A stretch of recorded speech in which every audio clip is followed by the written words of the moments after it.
Hello YouTube, De-bodgery here. So I have, as of September last year, September whatever that was, 2021, I bought a little machine shop model 7500 mini lathe. So I guess it's 8 by 20, so 8-inch swing, 20-inch length. I have had a lot of fun making a lot of parts on the thing, or just playing around. And in the process, I have made a couple of attachments for it, which I will show today. So this is a 110 volt universal DC motor. I bought it on Amazon. It's part of a flexible shaft grinder, jeweler's thingy kit, variable speed with a foot pedal and stuff. Anyway, 1,000 watts supposedly. Paid $130 for it. Really, all I cared about was the motor. Even like the variable speed part, I probably won't use that, or I'll just implement my own. But yeah, the motor was the thing that I really wanted off of the thing. All the rest of the cold kit I just didn't really care about, so it's sitting in this box and it'll probably sit there forever. I had to make a bracket for it, so this piece of aluminum, and I have a box brake. And it took me 2 tries to get the bracket bent aluminum right so that it would fit around the motor. And also the first one I made, I forgot a detail, namely this little flange down here, because I needed a way to bolt this to everything else, and I didn't have one. So anyway, I had to make 2 brackets before I got it right. But that was not that big of a deal. And of course, the second one turned out a hell of a lot better than the first one did, a lot more precise. And I needed to trap a couple of places here. So there was a handle that went around the top here, so you could hang it up on something. And so I used those 2 M5 screw holes to mount the thing, and then the cable drive screwed on here. And this is 1mm reverse threads. And so I had to learn how to not only single point thread, but also how to single point reverse thread. So, I had to mess with all the gearing and then, do reverse threads too. So that was kind of interesting. That's something I'd never done before. And also another thing that I had to do was, after I had taken this piece of brass and made the reverse threads in it, then I needed to fixture it so that I could knurl the outside of the thing. And there's also a shoulder in there, because that brass nut goes all the way down inside here, inside this piece, and traps it, both side to side, and also clamping it in. So, I had to make that shoulder in there. So that was a semi-complex part to make, with several new things. Never knurled, never fixtured, and never threaded before. And so learned all 3 of those things, making that nut, which didn't happen the first time around. I think I threaded, I don't know, 6 or 7 different times before I finally figured out how to pull that off successfully. Crashed the lathe once into the chuck, but no damage was done. So that worked out okay. Anyway, $130 for that. This little belt kit, I found it on Amazon. There's several more of these little pulleys and more belts and things in that kit. And I paid like $18 for the whole kit, which was ridiculously cheap. And anyway, so this is 3-to-1. So if that's 30,000 RPMs, this is 10,000 RPMs. And again, another very inexpensive part. So this is an ER11 collet, and it's got a single shaft that goes all the way through to here. Whatever that is, 8 or 10 inches or whatever. But anyway, inside here, there are 2 sets of bearings and 2 sets of bearings, and then in here there's a bearing, and in here's the bearing. And it's just more of these. Again, I found them on Amazon.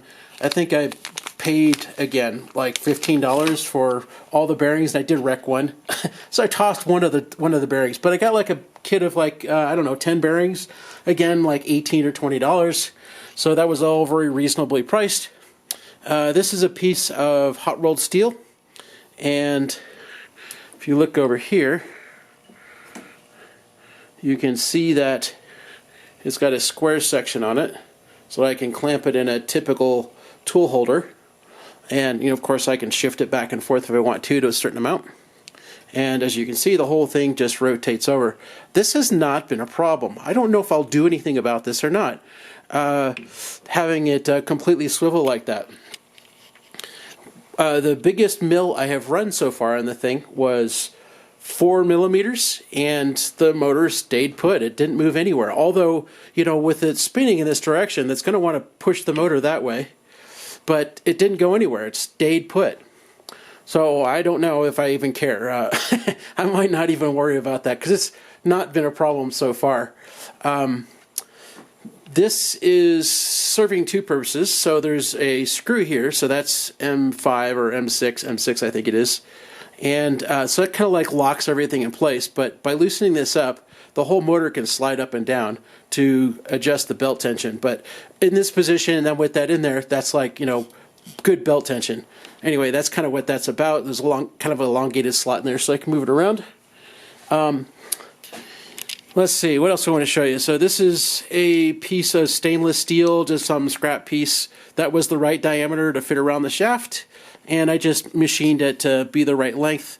Lathes are sure handy things, I can tell you that much. I had to machine a little spacer, again, out of that same piece of stainless steel for here. The backside of the ER11, call it whatever shaft thing you want to call it, butts right up against this. And then you can see there's a little gap in here because I, again, machined another piece of this to make a washer to go right in there to separate the bearings that are in here from the bearing that's in there just a little bit. But all of that was relatively easy to do. The lathe was able to pull off just about all that stuff without any trouble.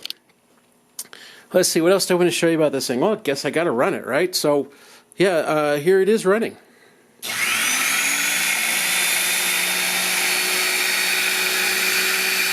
So, belt's doing great. You can totally throw it down like that.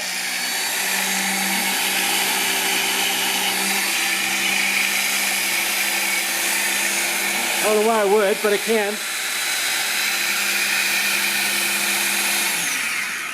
And also I have a reverse, left reverse. Just don't know why I'd ever use it because, mills and stuff, they only cut one direction. But yeah, I can totally turn it around backwards. So let me put down my phone or my camera here for a second. And yeah, scroll that back a little bit more so it's in camera. And again, it's just mounted on the quick change tool post. So all I have to do is unlock it and it comes right off. I mean, I can't get it much easier than that. And it does a pretty good job. And again, putting it back on, slides right down, lock it down, it's in place. Piece of cake. Couldn't ask for a simpler setup than that. I have to say that this turned out significantly better than I thought it would. There is no play front to back. It's very locked in. There is no side-to-side movement. It's all very nice and snug.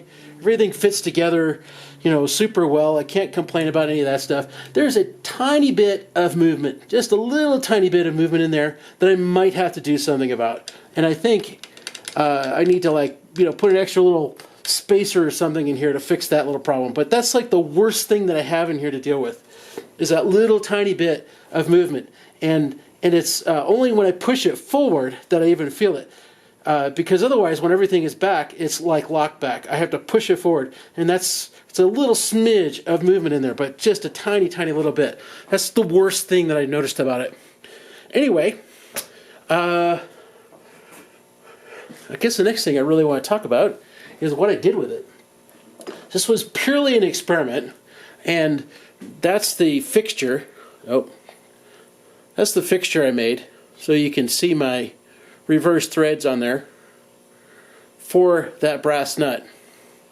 And so I just thought, well, let's chuck up the end of it and see what happens.